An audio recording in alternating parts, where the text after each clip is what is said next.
شروع اللہ کا نام لے کر جو بڑا مہربان نہایت رحم والا ہے۔ یاسین، قسم ہے قرآن کی جو حکمت سے بھرا ہوا ہے۔ اے محمد صلی اللہ علیہ وآلہ وسلم، بے شک تم پیغمبروں میں سے ہو، سیدھے رستے پر ہو۔ یہ قرآن غالب و مہربان کا نازل کیا ہوا ہے تاکہ تم ان لوگوں کو جن کے باپ دادا کو خبردار نہیں کیا گیا تھا خبردار کر دو کہ وہ غفلت میں پڑے ہوئے ہیں۔ ان میں سے اکثر پر اللہ کی بات پوری ہو چکی ہے، سو وہ ایمان نہیں لائیں گے۔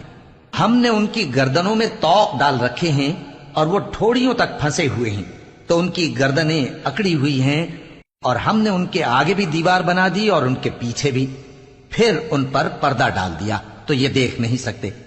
اور تم ان کو خبردار کرو یا نہ کرو، ان کے لیے برابر ہے، یہ ایمان نہیں لائیں گے۔ تم تو صرف اس شخص کو خبردار کر سکتے ہو جو اس نصیحت یعنی قرآن کی پیروی کرے اور رحمان سے غائبانہ ڈرے، سو اس کو مغفرت اور بڑے ثواب کی بشارت سنا دو۔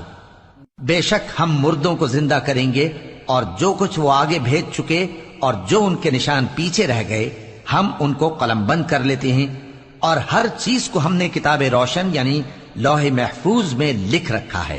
اور ان سے گاؤں والوں کا قصہ بیان کرو جب ان کے پاس پیغمبر آئے، یعنی جب ہم نے ان کی طرف 2 پیغمبر بھیجے تو انہوں نے ان کو جھٹلایا، پھر ہم نے تیسرے سے تقویت دی تو انہوں نے کہا کہ ہم تمہاری طرف پیغمبر ہو کر آئے ہیں۔ وہ بولے کہ تم اور کچھ نہیں مگر ہماری طرح کے آدمی ہو، اور رحمان نے کوئی چیز بھی نازل نہیں کی، تم محض جھوٹ بولتے ہو۔ انہوں نے کہا کہ ہمارا پروردگار جانتا ہے کہ ہم تمہاری طرف پیغام دے کر بھیجے گئے ہیں، اور ہمارے ذمے تو صاف صاف پیغام پہنچا دینا ہے اور بس۔ وہ بولے کہ ہم تم کو اپنے لیے منحوس سمجھتے ہیں، اگر تم باز نہ آؤ گے تو ہم تمہیں سنسار کر دیں گے اور تم کو ہم سے دکھ دینے والا عذاب پہنچے گا۔ انہوں نے کہا کہ تمہاری نحوست تمہارے ساتھ ہے، کیا اس لیے کہ تم کو نصیحت کی گئی؟ نہیں، بلکہ تم ایسے لوگ ہو جو حد سے تجاوز کر گئے ہو۔ اور شہر کے پرلے کنارے سے ایک آدمی دوڑتا ہوا آیا، کہنے لگا کہ اے میری قوم، پیغمبروں کے پیچھے چلو، ایسوں کے جو تم سے صلہ نہیں مانگتے اور وہ سیدھے رستے پر ہیں۔ اور میں کیوں اس ذات کی پرستش نہ کروں جس نے مجھے پیدا کیا اور اسی کی طرف تم کو لوٹ کر جانا ہے؟ کیا میں اس کو چھوڑ کر اوروں کو معبود بناؤں کہ اگر رحمان مجھے نقصان پہنچانا چاہے تو ان کی سفارش مجھے کچھ بھی فائدہ نہ دے سکے اور نہ وہ مجھے چھڑا ہی سکیں؟ تب تو میں کھلی گمراہی میں پڑ گیا۔ میں تو تمہارے پروردگار پر ایمان لایا ہوں، سو میری بات سن رکھو۔ حکم ہوا کہ بہشت میں داخل ہو جا۔ بولا کاش میری قوم کو پتا چل جائے کہ میرے رب نے مجھے بخش دیا اور مجھے عزت والوں میں شامل کیا، اور ہم نے اس کے بعد اس کی قوم پر کوئی لشکر نہیں اتارا اور نہ ہم اتارنے والے تھے۔ وہ تو صرف ایک چنگھاڑ تھی، سو وہ اس سے ناگہاں بجھ کر رہ گئے۔ بندوں پر افسوس کہ ان کے پاس جب کوئی پیغمبر آتا تو وہ اس سے تمسخر ضرور کرتے۔ کیا انہوں نے نہیں دیکھا کہ ہم نے ان سے پہلے بہت سے لوگوں کو ہلاک کر دیا تھا؟ اب وہ ان کی طرف لوٹ کر نہیں آئیں گے، اور سب کے سب ہمارے روبرو حاضر کیے جائیں گے۔ اور ایک نشانی ان کے لیے زمین مردہ ہے کہ ہم نے اس کو زندہ کیا اور اس میں سے اناج اگایا، پھر یہ اس میں سے کھاتے ہیں، اور اس میں کھجوروں اور انگوروں کے باغ پیدا کیے اور اس میں چشمے جاری کر دیے تاکہ یہ ان باغوں کے پھل کھائیں، اور ان کے ہاتھوں نے تو ان کو نہیں بنایا، تو پھر کیا یہ شکر نہیں کرتے؟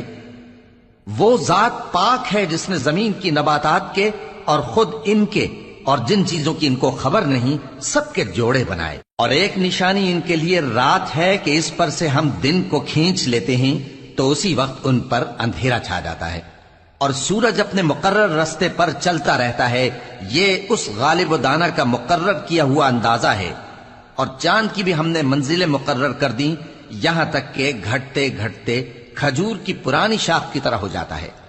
نہ تو سورج ہی سے یہ ہو سکتا ہے کہ چاند کو جا پکڑے، اور نہ رات ہی دن سے پہلے آ سکتی ہے، اور سب اپنے اپنے مدار میں تیر رہے ہیں۔ اور ایک نشانی ان کے لیے یہ ہے کہ ہم نے ان کی اولاد کو بھری ہوئی کشتی میں سوار کیا، اور ان کے لیے ویسی ہی اور چیزیں پیدا کی جن پر یہ سوار ہوتے ہیں، اور اگر ہم چاہیں تو ان کو غرق کر دیں، پھر نہ تو ان کا کوئی فریاد رس ہو اور نہ ان کو رہائی ملے، مگر یہ ہماری رحمت اور ایک مدت تک کے فائدے ہیں۔ اور جب ان سے کہا جاتا ہے کہ جو تمہارے آگے اور جو تمہارے پیچھے ہے اس سے ڈرو تاکہ تم پر رحم کیا جائے، اور ان کے پاس ان کے پروردگار کی طرف سے کوئی نشانی نہیں آتی مگر اس سے منہ پھیر لیتے ہیں، اور جب ان سے کہا جاتا ہے کہ جو رزق اللہ نے تم کو دیا ہے اس میں سے خرچ کرو، تو کافر مومنوں کے متعلق کہتے ہیں کہ بھلا ہم ان لوگوں کو کھانا کھلائیں جن کو اگر اللہ چاہتا تو خود کھلا دیتا، تم تو کھلی گمراہی میں ہو۔ اور کہتے ہیں اگر تم سچ کہتے ہو تو بتاؤ یہ وعدہ کب پورا ہوگا؟ یہ تو ایک چنگھاڑ ہی کے منتظر ہیں جو ان کو اس حال میں کہ باہم جھگڑ رہے ہوں گے آ پکڑے گی، پھر نہ تو یہ وصیت ہی کر سکیں گے اور نہ اپنے گھر والوں میں واپس جا سکیں گے۔ اور جس وقت سور پھونکا جائے گا یہ قبروں سے نکل کر اپنے پروردگار کی طرف دوڑ پڑیں گے، کہیں گے ہائے بربادی، ہمیں ہماری خوابگاہوں سے کس نے جگہ اٹھایا۔ یہ وہی تو ہے جس کا رحمان نے وعدہ کیا تھا اور پیغمبروں نے سچ کہا تھا۔ وہ تو صرف ایک زور کی آواز ہوگی کہ سب کے سب ہمارے روبرو آ حاضر ہوں گے، پھر اس روز کسی شخص پر کچھ بھی ظلم نہیں کیا جائے گا اور تم کو بدلہ ویسا ہی ملے گا جیسے تم کام کرتے تھے۔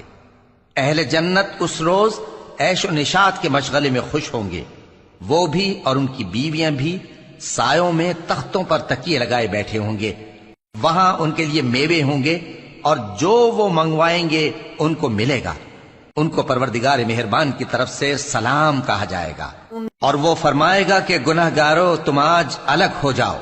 اے آدم کی اولاد، کیا میں نے تم سے کہہ نہیں دیا تھا کہ شیطان کو نہ پوجنا، وہ تمہارا کھلا دشمن ہے، اور یہ کہ میری ہی عبادت کرنا یہی سیدھا رستہ ہے، اور اس نے تم میں سے بہت سی خلقت کو گمراہ کر دیا تھا، تو کیا تم سمجھتے نہیں تھے؟ یہی وہ جہنم ہے جس کے تمہیں دھمکی دی جاتی تھی، جو تم کفر کرتے رہے ہو اس کے بدلے آج اس میں داخل ہو جاؤ۔ آج ہم ان کے منہوں پر مہر لگا دیں گے اور جو کچھ یہ کرتے رہے تھے ان کے ہاتھ ہم سے بیان کر دیں گے اور ان کے پاؤں اس کی گواہی دیں گے، اور اگر ہم چاہیں تو ان کی آنکھوں کو مٹا کر اندھا کر دیں، پھر یہ رستے کو دوڑیں تو کہاں سے دیکھ سکیں گے، اور اگر ہم چاہیں تو ان کی جگہ پر ان کی صورتیں بدل دیں، پھر وہاں سے وہ نہ آگے جا سکیں اور نہ پیچھے لوٹ سکیں۔ اور جس کو ہم بڑی عمر دیتے ہیں تو اسے تخلیق میں اوندھا دیتے ہیں، یعنی اسے بچپن کی کمزوری والی حالت کی طرف لوٹا دیتے ہیں، تو کیا یہ سمجھتے نہیں؟ اور ہم نے ان کو یعنی اپنے پیغمبر صلی اللہ علیہ وآلہ وسلم کو شعر گوئی نہیں سکھائی، اور نہ وہ ان کو شایع ہی ہے، یہ تو محض نصیحت ہے اور صاف صاف قرآن ہے، تاکہ اس شخص کو جو زندہ ہو خبردار کرے اور کافروں پر بات پوری ہو جائے۔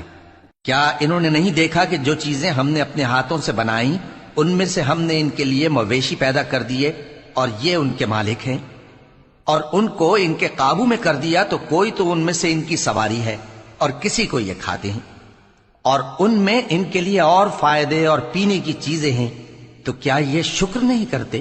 اور انہوں نے اللہ کے سوا اور معبود بنا لیے ہیں کہ شاید ان سے ان کو مدد پہنچے، مگر وہ ان کی مدد کی ہرگز طاقت نہیں رکھتے، اور وہ ان کی فوج بنا کر حاضر کیے جائیں گے تو ان کی باتیں تمہیں غمناک نہ کر دیں۔ یہ جو کچھ چھپاتے اور جو کچھ ظاہر کرتے ہیں ہمیں سب معلوم ہے۔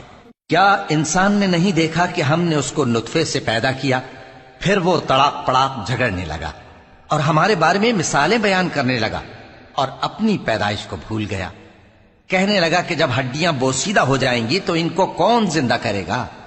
کہہ دو کہ ان کو وہ زندہ کرے گا جس نے ان کو پہلی بار پیدا کیا تھا، اور وہ ہر طرح کی تخلیق کو جانتا ہے، وہی جس نے تمہارے لیے سبز درخت سے آگ پیدا کی، پھر تم اس کی ٹہنیوں کو رگڑ کر ان سے آگ نکالتے ہو۔ بھلا جس نے آسمانوں اور زمین کو پیدا کیا، کیا وہ اس بات پر قادر نہیں کہ ان کو پھر ویسے ہی پیدا کر دے؟ کیوں نہیں؟ اور وہ تو سب کچھ پیدا کرنے والا کامل علم والا ہے۔ اس کی شان یہ ہے کہ جب وہ کسی چیز کا ارادہ کرتا ہے تو اس سے فرما دیتا ہے کہ ہو جا، تو وہ ہو جاتی ہے۔ وہ ذات پاک ہے جس کے ہاتھ میں ہر چیز کی حکومت ہے، اور اسی کی طرف تم کو لوٹ کر جانا ہے۔